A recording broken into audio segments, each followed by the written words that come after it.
কথায় আছে, স্বার্থ যেখানে শেষ বদনাম সেখান থেকেই শুরু। এটাই দুনিয়ার নীতি। কাউকে যতক্ষণ আপনি দিতে পারবেন ততক্ষণ আপনি ভালো থাকবেন, কিন্তু যখনই দেখবে মানুষটি তার আপনার কাছ থেকে স্বার্থ ফুরিয়ে গেছে, তখন আপনাকে এমনভাবে তুচ্ছ করে ফেলে দেবে যে আপনি বুঝতেই পারবেন না আপনি তার কখনো আপন ছিলেন।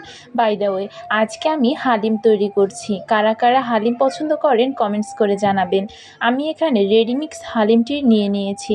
তো প্রথমে আমি এখানে কিছু পেঁয়াজ কুচি করে নেব। তো আমার পেঁয়াজ কুচি করা হয়ে গেছে। ওইদিকে কিন্তু চুলাতে আগেই আমি গরম পানি তৈরি করে নিয়েছি। তো আপনারা যখন হালিমের প্যাকেটটিকে ছিঁড়বেন, এখানে দেখবেন দুইটি প্যাকেট, একটা হচ্ছে ডালের মিক্স এবং অন্যটি হচ্ছে মশলা। তো আমি এখানে ডাল মিক্সটি ছিঁড়ে নেব। তো এবার আমি একটি পাত্রে এই ডাল মিক্সগুলো নিয়ে নিচ্ছি এবং এর ভিতরে আস্তে আস্তে করে গরম পানি দিয়ে মিশিয়ে নেব, যেন এই মিশ্রণটা খুব ভালোভাবে মিশে যায়। তো এই যে দেখুন, একেবারে ফুটন্ত পানি কিন্তু নিয়ে নিয়েছি। এতে করে কিন্তু মিশ্রণটি ভালোভাবে সিদ্ধ হয়ে যাবে গরম পানিতেই। তো এদিকে কিন্তু আমি কিছু পরিমাণে গরুর মাংস নিয়ে নিয়েছি। আপনারা কিন্তু চিকেন দিয়েও এটি তৈরি করতে পারবেন। তো এগুলোকে আমি কুচি কুচি করে কেটে ভালোভাবে ধুয়ে নিয়েছি।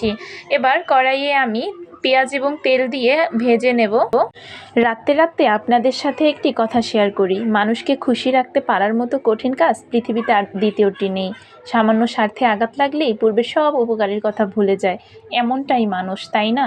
যখনই আপনি দেখবেন যে কোনো মানুষ আপনার থেকে দূরে চলে যাচ্ছে, তখনই ভাববেন সেই মানুষটির হয়তো স্বার্থ ফুরিয়ে গেছে। আমরা যেখানে সুখ খুঁজি সেখানেই বেশি কষ্ট পেয়ে থাকি, যেখানে একটু শান্তি খুঁজে বেড়াই সেখানেই আমরা বেশি অশান্তি পেয়ে থাকি। সুখে থাকার চেয়ে বেশি প্রয়োজন কি জানেন? একটুকু শান্তি। এই শান্তি কপাল থেকে উঠে গেলে মনে হয় যত চেষ্টা করাই হোক না কেন, সে শান্তি আর খুঁজে পাওয়া যায় না। হতভাগা এই কপাল পরিবর্তন আর হলো না। যাই হোক, আমি কিন্তু এইদিকে মশলা কষিয়ে নিয়েছি। এবার আমি এখানে মাংসগুলো কষে নেব। তো এই যে মশলার ভিতরে আমি মাংসগুলোকে দিয়ে ভালোভাবে নেড়ে চেড়ে একটু ঝোল দিয়ে ভালোভাবে কষিয়ে নেব। দেখেন কালারটা কতটা জোস হয়েছে, তাই না? এখনই খেতে ইচ্ছে করছে। তো এই যে পানি দিয়ে আমি এবার এটাকে ভালোভাবে কষিয়ে নেব। তো এভাবে কিন্তু আমার প্রায় মাংসটু নরম হয়ে আসবে। তো এ পর্যায়ে আমি এখানে চাল ডালের সেই মিশ্রণটি, যেটি আমি আগে গুলিয়ে রেখেছি, সেটাকে দিয়ে ভালোভাবে নেড়ে চেড়ে নেব। তো এভাবে আমি রান্না করে নেব আরও 20 মিনিট। তো এইদিকে আমি কিন্তু হালিমের জন্য প্রয়োজনীয় শসা, তারপর কাঁচামরিচ, ধনিয়া পাতা এগুলোও কুচি করে নিয়েছি। তো আমার হালিম কিন্তু প্রায় রান্না হয়ে গেছে। এটা আপনারা আপনাদের টেস্ট অনুযায়ী ঘন রাখবেন। তো আমি এখানে এবার বাগার দিয়ে নেব। তো এখানে পেঁয়াজ কুচি ভালোভাবে ভেজে হালিমটাকে আমি বাগার দিয়ে নিলাম। তো এরপরে একটু এক্সট্রা মশলা রেখেছিলাম ফ্লেভারের জন্য, যাতে হালিমটি খেতে অত্যন্ত মজা হয়। তো এই যে দেখুন, আমার কিন্তু হালিমটি একেবারে তৈরি। আপনারা আপনাদের স্বাদ মতো ঘনত্বটা রাখবেন। আমি এখানে আমার প্রয়োজন মতো ঘনত্বটা রেখেছি। তো এই যে দেখতেই পাচ্ছেন আমার হালিমটি কতটা লোভনীয় হয়েছে, আর আশা করি খেতেও এটি খুব মজা হবে।